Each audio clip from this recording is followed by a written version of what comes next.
This is Geek Gab with your host, Gordon, and me, Daddy Warpig. We are back, Geek Gab, for Monday, July 8th, 2024. And today we are talking about Horizon, an American Story. Kevin Costner's brand new Western that just got in the theaters last weekend. It is a 3.5 hour epic, and oh, yeah, it's only the first part. The second part is coming out in, I think, 3 months, so you can catch the rest of the story. So I went and saw it today, and honestly had a grand old time. And Dornall has told me that he went and saw it, so I'm uh, I'm kind of interested on what you thought. But before we get to that, is there anything else you've seen recently or played recently?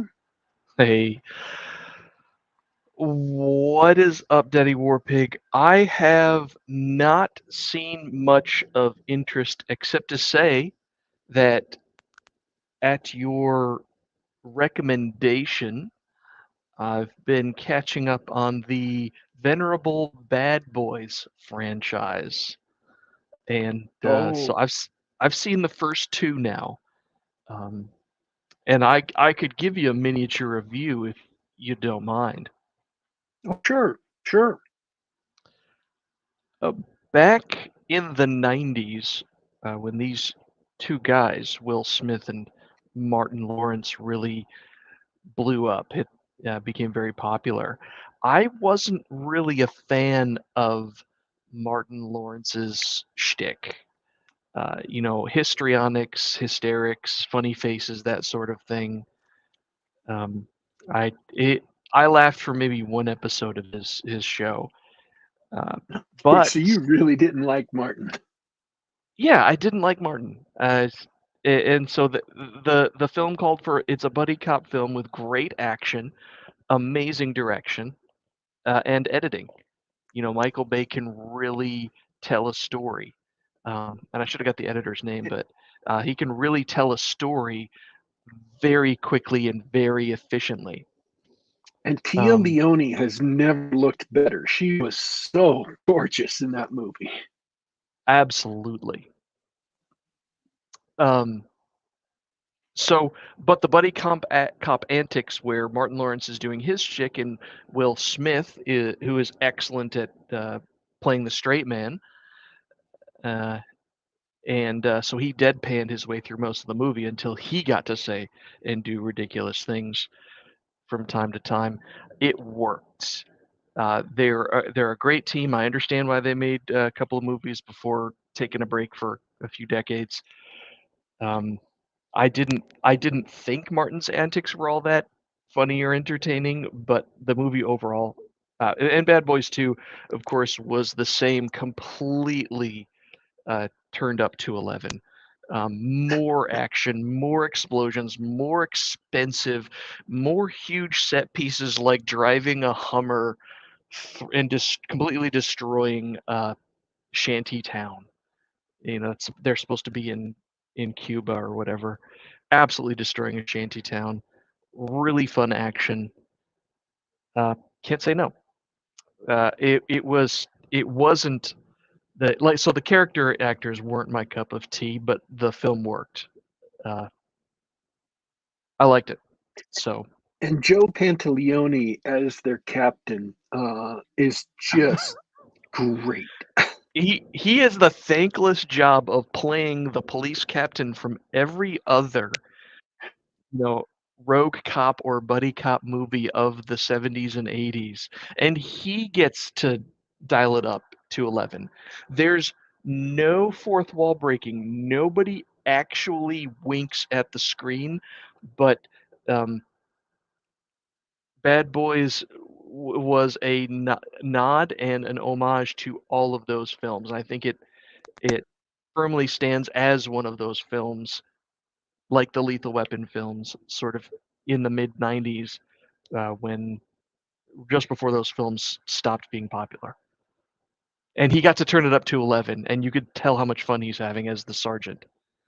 And they show up at his house at 2 a.m. and he says, "Okay, how are you guys going to ruin my life today?"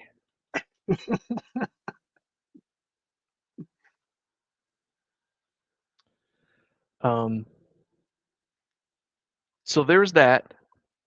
I've got some role-playing game news. The bros are at it again. If you are following the guys on Twitter, um, at Johnson Jeffro. If you're following the blogs, Bradford C. Walker or jeffro.wordpress.com, everybody's in a space age mood these days. So they're doing the Brownstein games, the one shot or limited edition uh, player versus player action in a classic Traveler game, which we have mixed feelings on, both of us, and you. I know you're not a fan of the game at all, but good good. It appears that good refs, good players, and good gaming techniques can make a strange instrument such as classic Traveler sing.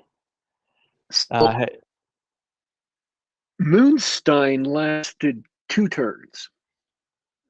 yes, Um, and it only lasted 2 turns. It's all Dundermoose's fault. Um, if you want to go check out their replay show after the Geek Gab on This is Dundermoose. Hilarious. on the Go on. first turn, Colonel Stickle, who looks like, Luther Stickle from Pulp Fiction, landed and took over the patrol starport. On the second turn, every other player character got together in this meetup in the desert. Colonel Stickle got blown up in an explosion that took out him, all the starships in the starport, and everything, every building in the starport. So the whole thing's gone. It's just fumes.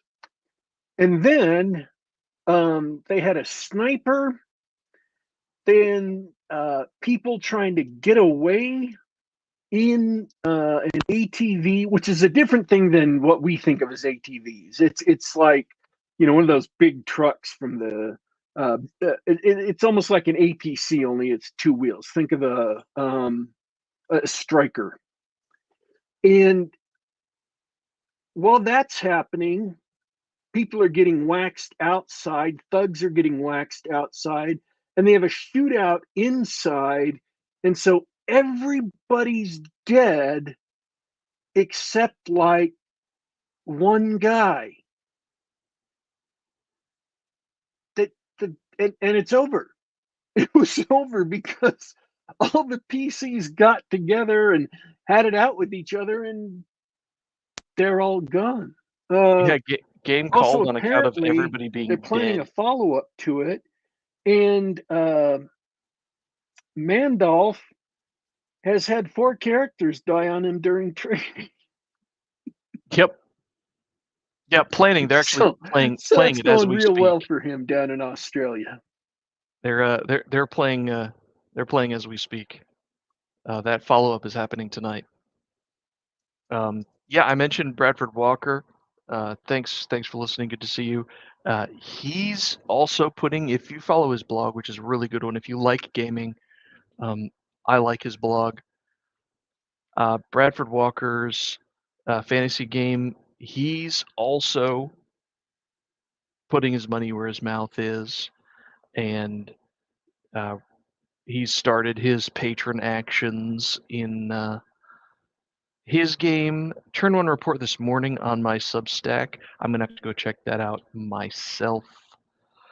Um, sounds like Daddy Warpig's got some headphones problem or something. He apparently couldn't hear me. Yeah, I am actually playing in Bradford Walker's game. I'm controlling a. Oh, am I? Should I give it away? Do the other players know? Maybe. I'm playing a faction of gnomes. It's definitely a type of game that suits me. Um, Weekly sets of orders, nothing hectic. I'm not great at the diplomacy style game where everybody's in the room sort of talking and chatting, but if you've been listening to the Geek Gab long enough, you probably picked up on that. Um, So I'll have to check out those first turn orders. And I'll check in with Daddy Warpig. What else is in gaming news? I could complain about Wizards of the Coast again. We're getting information on Dungeons and Dragons, the brand, not the game, because we all know that the game has nothing to do with what Wizards of the Coast puts out anymore. Roasar proved that for sure. But Wizards of the Coast is talking about Dungeons and Dragons 2024, and they've revealed a sort of pre-order packages, trying to generate excitement and revenue with a pre-order system similar to like what you might get for a board game or a video game. They're just doing the brand milking video game version of D&D. They really don't care about the physical media. They care about the brand. They care about people paying a bunch of stuff, having online only or digital only assets that they could patch and update and whatever. I think I don't know who said it on Twitter. It might have been Mr. Wargaming or Bradford here, Bradford Walker. I mean, tell or was it Warpig? It could have been Warpig. I don't know. Tell me, Wizards of the Coast isn't run by is being run by Microsoft execs without telling me, right? They're just treating it like software. Hey, Daddy Warpig, welcome back. Not yet. Not yet? Oh, dear. I've got you live with the red eyes and everything. What have I done? Gonna do standard play session. Okay, so Walker's doing a different idea or another idea Jeffro wrote about to work. See, that's the fun thing about if you enjoy the craziness that is online RPG discussion. Jeffro cannot resist. He gets an idea in his head, and he has to try it out. And as soon as he's sort of established or proven what he wanted to prove, he drops it and moves on. There's so many more interesting things to do or try or write about to him. Let's see. Including this traveler thing, which I didn't expect, that's for sure. And to go back to Traveler, like you said, Macho Mandoff lost 4 characters just trying to play. That's a tough break. But same thing happened to me. I tried to make a character and ended up losing immediately. Rolled Snake Eyes on the first survival check. Lost him right away. Absolutely awful. Except that's the fun of the game. It's always weird to people when they hear that you can literally lose your character during character creation. It just means character creation is part of the game. I happen to think it's a lot of fun, but your mileage may vary. I think the one thing that we didn't resolve in Traveler is sort of what's the point for characters. Most characters are retired military or merchant people in the galaxy that you could spend the rest of your life traveling the galaxy and visiting different worlds, and so you're set up as you've got some background. Maybe you have weapons or technology expertise, or maybe you can fly a ship, and you have a bunch of money, and then I guess you're just supposed to go see the galaxy. But if you want to do that, you have to make a lot of money.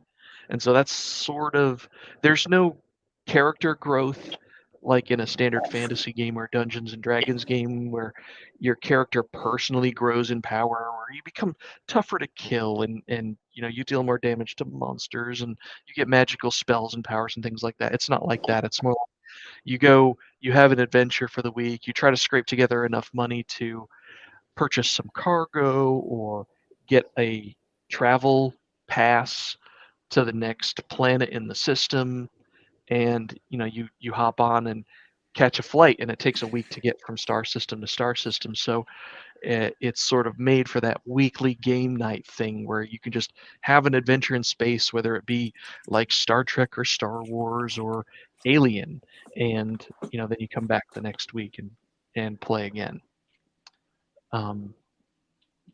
Yeah, very very player directed, very player oriented. It really is about what the players want to do. But the point that I was trying to make is that the lack of obvious uh, power rewards, unlike in Dungeons and Dragons, you know what happens when you gain experience level. The lack of power rewards makes it difficult for players to either come up with a goal, or it doesn't give you a default. It's nice to have a default option where um, there's going to be at least one player at the table who just wants to, you know, beer and pretzels and play, and not really worry about what the goals are or anything like that, right? And if unfortunately you get a whole table of that and you don't have someone driving the action, it's good to have a default, right? Where if you've got a table full of people who just want to hang out and shoot aliens, then that's it. Yeah, it is hard for me because I don't see the point of playing Traveler. Um, as far as it being a game,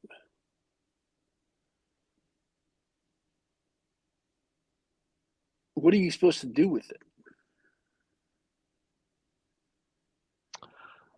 Good question. I don't. Uh, what are you supposed to do with it?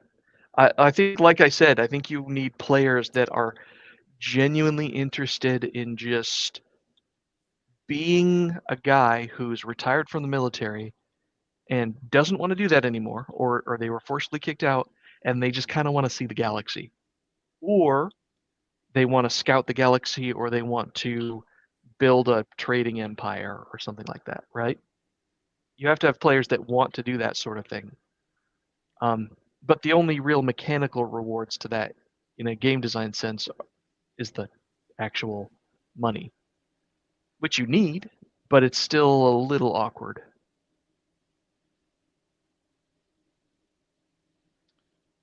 to play. There are a lot of the basic mechanics I didn't really like. I thought the band system for ranges was. I get why it was designed. Grid paper was rare back then, and so it's designed to use ruled paper, college ruled paper, to map space battles on. So I understand why it exists. It's just I find it a clunky system. Mm-hmm. Um,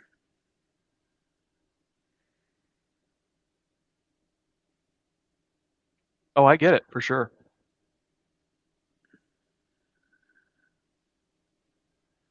Um,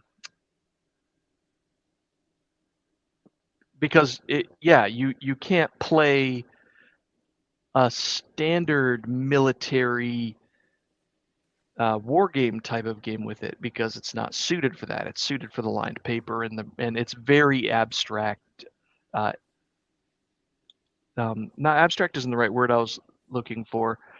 Um, it's vague. It's not as boiled down as where your position is on a physical map. So it lends itself to certain types of adventures, but not like your regular war game. Um, yeah, it has the same combat that the Dresden Files game has over in Fate. I mean, the Dresden Files calculates their differences in terms of zones, and there's like in the zone with you, near zone, medium zone, far zone, extremely far zone, and those relate more to those are more closely related to geography than Travelers are. So you've got a game which people deride as a story game, and I'm not saying they're wrong, but it has a closer relationship to the in-game world than Traveler does when it comes to vehicle and spaceship combat. Does man-to-man combat in Traveler use the range bands as well? I believe all combat does, yeah. See, Strange, isn't it? that seriously bothers me. It is something that I just can't get past. Um, I hate it. Uh, and I'm not the person who says you need to pull out minis for every single combat, but you want to at least have a strong sense of the physical world the players inhabit. The game master needs to, so he can describe it to them so they can exist in a concrete world. Because that's the point of role playing, is to exist in this fictional world, and so that the players can make plans, so that they can use um, the features of the world around them. Are there trees around them? Is there a ravine around them? Is there, you know, are the enemies hiding behind rocks? Whatever. So, I mean, at least in the story game Dresden system, you could have somebody standing in front of a garage. And I'm talking about like multi-level parking garage. And if someone is out there in the open with you, that's, close range. They're in the same zone as you. If they're inside the parking garage, that's, you know, close range. If they're outside the back of the parking garage, that's distant range. If they're across the street in the building behind it, that's, far range, long range, whatever. I'm not describing it perfectly because it's been a long time since I've looked at those rules, looked at that game, because I decided that Fate has probably comparable rules issues to Traveler as far as being unplayable. And I honestly think Traveler's unplayable. I'm not saying you literally can't play it. I'm saying that it's, for me, the quantity of rules holes uh, and rules that I hate make it something I would not play. And You, it's you not character. It's not character creation or dying in character creation that does it for me. no, Um, that's I that can part's awesome.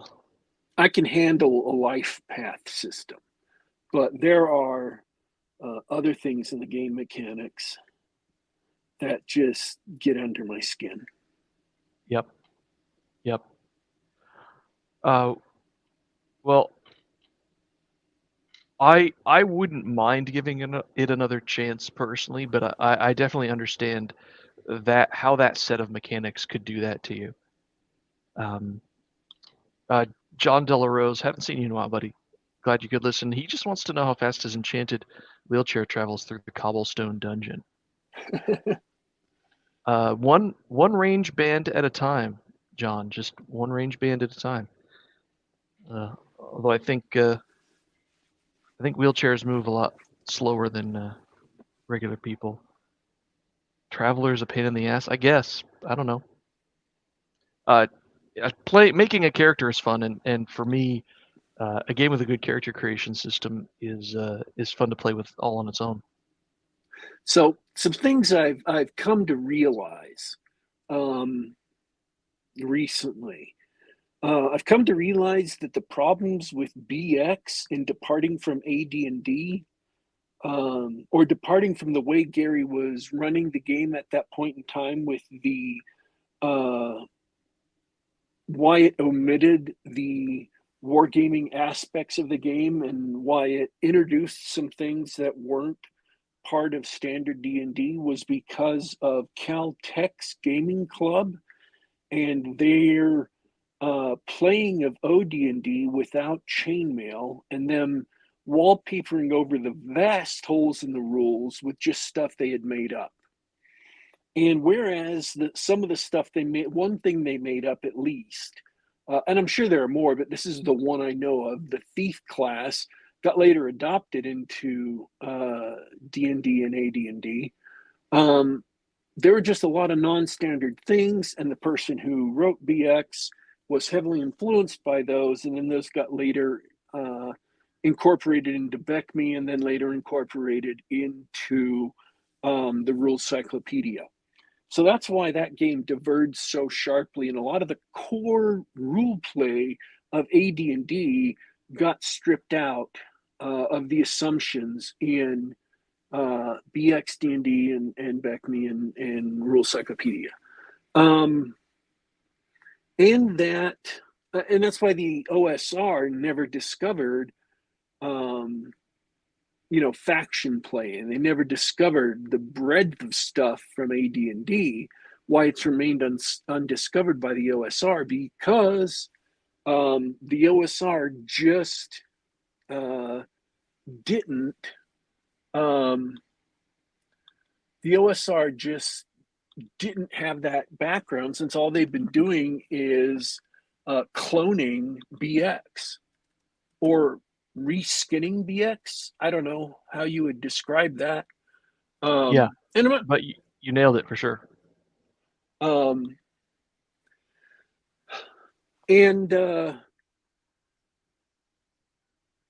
there was something else I realized, but I've completely forgotten it. I apologize. Womp womp. That's okay. You want to talk about the real business of the show? Yeah, people get mad at me when I say this, even though they've said exactly the same things I have. When I say them as a whole, they get angry because they're trying to defend Gary Gygax.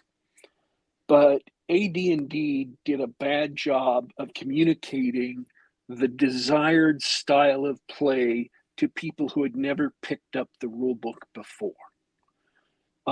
As I've heard, I believe Daddy Rolled a One, that's a YouTube channel, delves deeply. Oh no, it's not him. Although that is a YouTube channel which delves deeply into theory. It was another D&D YouTube channel I was listening to. He said that you can only learn a role-playing game by playing with someone who already knows how to play it. And while I disagree with that, I just don't think people who have written role-playing games actually had the skill set or had developed the skill set to explain things, to break it down and explain them. I think you can teach someone to play your role-playing game. I just don't think people have done a very good job of it yet. And so, and I'm not specifically, singling out Gary Gygax for that, because everybody in the role-playing space has more or less done that sort of thing. And then what people do is, once they've learned one role-playing game, they kind of drag the assumptions they've learned from other people who have taught them how to play role-playing games and assumptions from other role-playing games along with them when they go to a new role-playing game, and don't bother learning the new role-playing game. And so they have these deep cultural assumptions that are more or less wrong, and they drag it around with them, and they're just weighed down by, things they don't even realize that have been going wrong for 40 years. And it's really shocking, and it's really sad. And I'm not blaming them, because I was in the same level as them, and I would have stayed at that same level if um, Jeffro hadn't started Trollopolis and the Bros hadn't started plugging away at the text of AD&D and trying to learn it and put it together and trying to play it. So I'm not trying to sneer at people. I'm not trying to point at them and saying, "Oh, you don't know this secret that we found," because we didn't know it, 4 years ago, 3 years ago, 2 years ago, sometimes. Um, but it is true and it is sad. Uh, and I just think that. So when I say that about Gary Gygax, trying to. I'm not trying to identify him uniquely as a problem. It's everybody who has written the vast majority of rule books for role playing games in the last 40 years. Most of them have not successfully transmitted the cultural assumptions or the playing assumptions of their game, and when they do,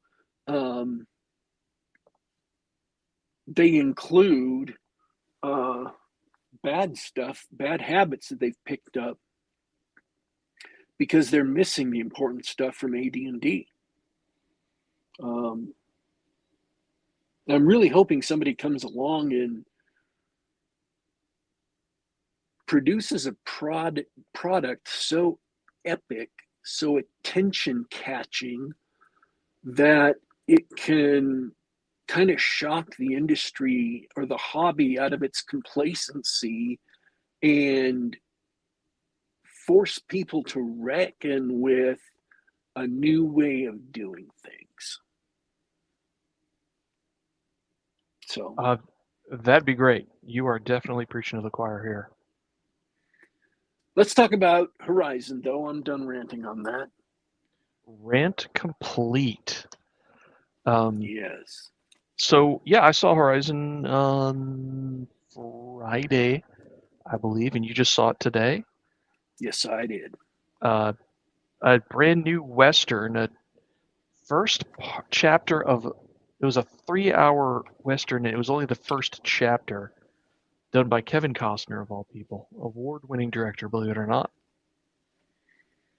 Who's been in some phenomenal Westerns, including Open Range, which is just absolutely amazing.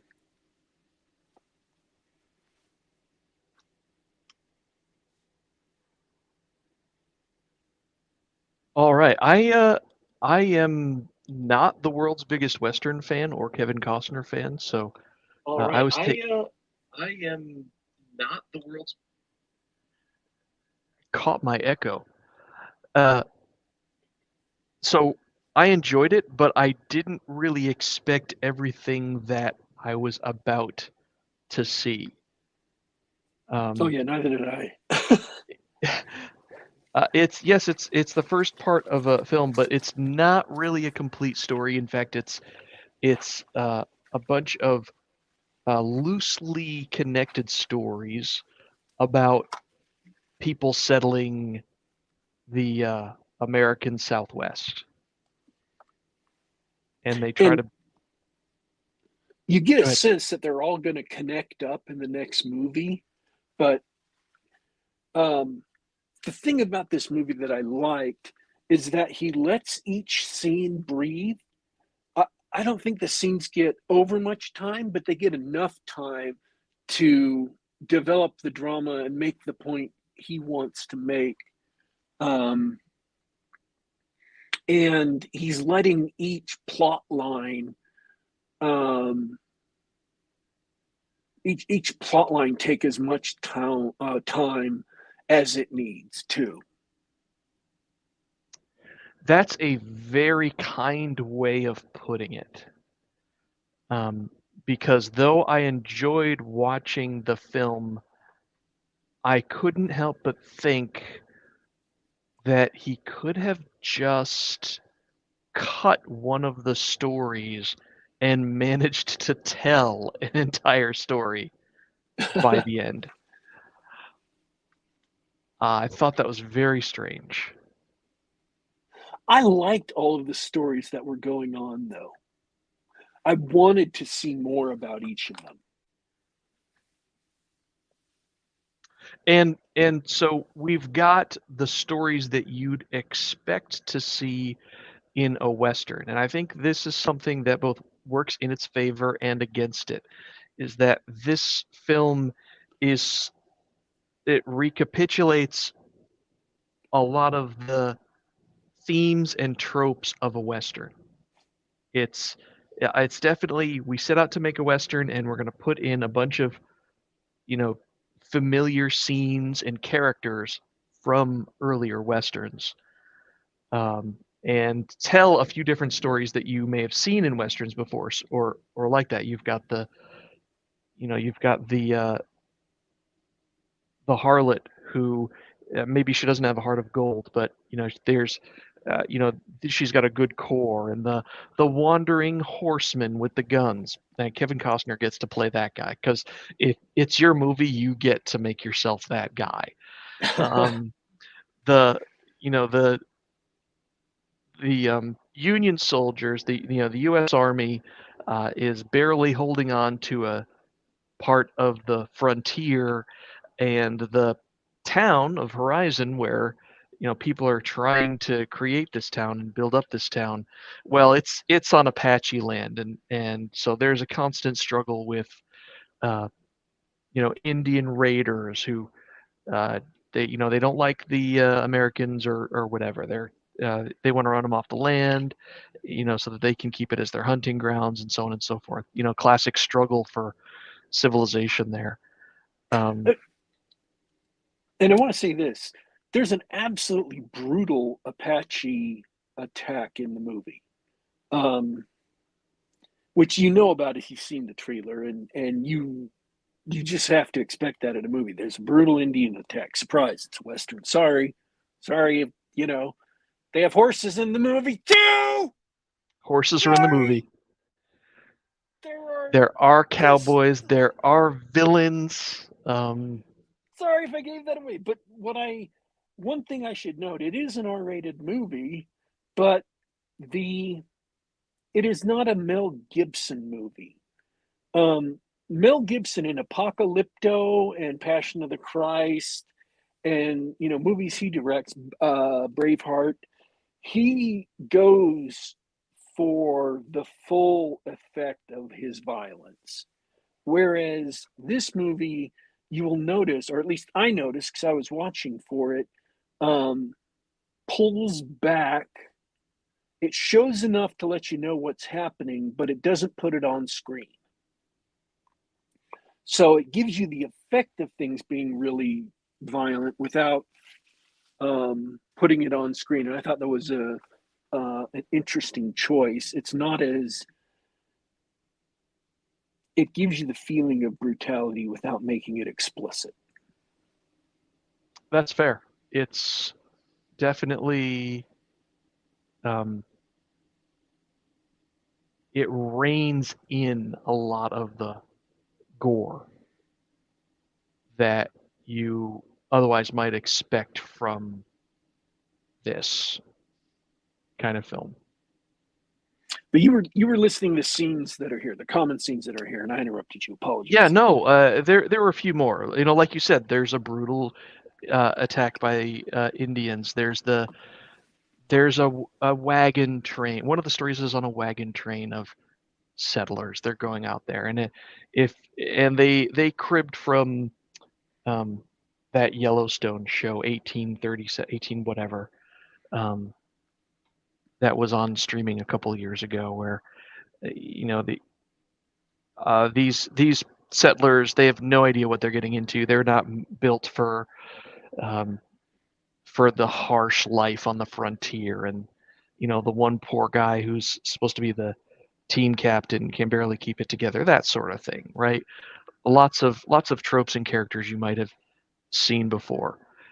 um, so I was hoping to see an actual, like, a traditional western, and I should have taken a clue from the title, the subtitle, an American Story.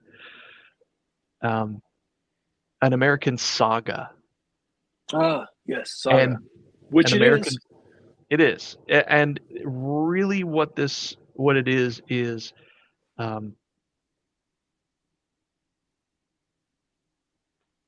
Costner wants to tell this story of America growing up or whatever, and how do I put this? That's the purpose of all the stories. It's not supposed to be a traditional Western, although it uses each individual story is kind of like a Western story, but it feels more like a slice of life show. It's weird that this was done in 6 hour movie or 2 3 hour movies. This the story feels like it's a mini series on your streaming service. I was thinking the exact same thing.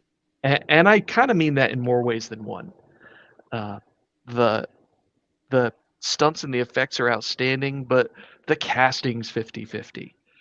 Um, the stories that I think were most interesting to me, I don't think it was a coincidence that the better actors were in those stories. Um, the guy from I mean, I'll get his name. I've got the cast right here. There's a story with Sienna Miller, who's widowed by the Indian attack, and she interacts a lot with Sam Worthington, who's a captain in the Oh. army, and See, I was Michael, just going to call him the guy from Avatar. the guy from Avatar, yeah, and Michael Rooker, right, and maybe Sam Worthington doesn't have a reputation of being a great actor, but he's sort of in the middle here in this cast. And Michael Rooker and Sienna Miller, like they steal all the scenes that they're in. Yeah. Um, let's Michael see who Rooker else. does a great job. And Sam Worthington is cast in the kind of role that he can do well. He's perfect for it. Absolutely perfect for it. Uh, exactly. The other characters and some of the other actors that don't really uh, do it for Um, me. the main dude from Idiocracy, whose name I can't remember. Luke Wilson, Luke Wilson, he plays the worst captain of the wagon train who's trying to keep it together. the best and worst casting of the film easily. What did you think? It's kind of jarring to see Luke Wilson in anything. Um, In anything. Not that he's a bad actor, but it's just you don't ever expect him to show up in anything. And so when he shows up, you're just like, oh, that's Luke Wilson. Yeah. Yeah. I I don't have a strong opinion on whether he's a bad actor or not, but his casting weirds me out because weird. Sorry, forgive me for using that phrase. I shall never use it again. The casting was strange to me because on the one hand, his character is someone who is competent at living on the frontier, but at the same time, he bemoans the fact that he was thrust into the role of the captain. So he's competent, but he's not a super tough guy. On the other hand, he still seems too much of, and I hate to use this word, he seems too much of a weenie. He's not a tough guy. And I thought as soon as I saw his face, it was really jarring. And I hate to say that because maybe he was the right guy for that role. Maybe you're supposed to get that vibe from this guy who he's not an idiot, but he's also not, the frontier's toughest customer, right? Yeah. You're supposed to feel a little bit worried that he's not going to be able to keep this wagon train safe long enough for them to get there. Um, Then you have two. They may as well be Seattle hipsters. I mean, they're not, but they may as well be. If you could imagine two Seattle hipsters put in a wagon train on the Santa Fe Trail in the middle of Kansas, and they're walking to Arizona, um, or they're riding a covered wagon to Arizona, and the husband is drawing pictures in his book with charcoal, and they're gorgeous pictures. He's a great artist, and he's got this, beautiful, young wife who just wants to stay clean, and they're both completely completely out of their element. They have no idea what frontier life is. They have no idea how desperately they need water and how they can't waste any of it. And then the wife is using it to Bathe. take a full bath when they're in a desert. Insane. Um, and it just, I like the actor and the actress playing the couple, and they both do a great job in the role. But you just want to sit them down and smack them a bit and say, listen, Right. do you not realize you are, if something goes wrong, you are literally a few hours away from dying. And it's your job to do everything you can to minimize the number of things that can go wrong. And no, they don't realize that. Yeah. And which is a great idea for a story, but their incompetence and oblivious is so over the top that there's no evident reason as to why they're making this trip, because they make it sound like they're on a vacation, but it's not a vacation. You have to have basically left everything behind, and this is a permanent move. It doesn't make any sense. There's no sense that they actually belong there for any reason. It's weird. Yeah, you don't get any backstory on them, like why they're on this wagon train, why they're headed west, why they left wherever they left to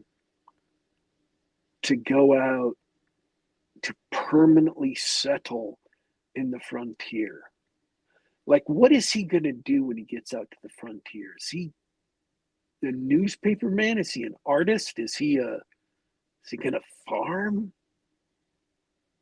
Yeah, you're Nope, right. there's I no mean, clue. both of them know how to read, obviously, because they're reading while everybody else in the wagon train are dealing with a dire emergency. Uh, anyways, I like those two characters. I thought it was fine because I've dealt with real world people, and real world people can be just that oblivious. Of course, I think people can be just that oblivious. I'm on Twitter all the time. Yep. Um, but yeah, you've got a woman who's being uh, hunted by a group of rough men who want to kill her. You've got a wagon train heading east that Indians are following, and that has some dissension in the ranks from a couple of different people. Um, you've got uh, settlers who've been burned out of their houses but refuse to leave, and so they're trying to rebuild their town. You've got an army fort that didn't have enough soldiers before, and they've just pulled a bunch of other soldiers out to send them east to fight in the Civil War. And a woman who's, you know, in that fort who they rescued from the town that got burnt down. Um, those are the four major plot lines, right? Am I missing one? You got it. Yeah, that's it. I mean, there's a few mini subplots throughout the whole thing, but those are the major plot lines. So you get the feeling that the four major plot lines are all going to come together Um, but how and when and why, you don't know. Also, be warned that a lot of the scenes they showed in the trailer are in the second part of the movie. They're in Oh, chapter really? two. Oh, yeah. Oh, that's messed up. I was so disappointed. The movie ends with a bunch of clips, a montage A of scenes from montage. the next movie, just to kind of get you excited to see the ending. And I'm like, oh, I remember that scene. That scene was in the trailer. Thank you very much. That really upset me, by the way. As much as watching a dub movie could upset me anyway.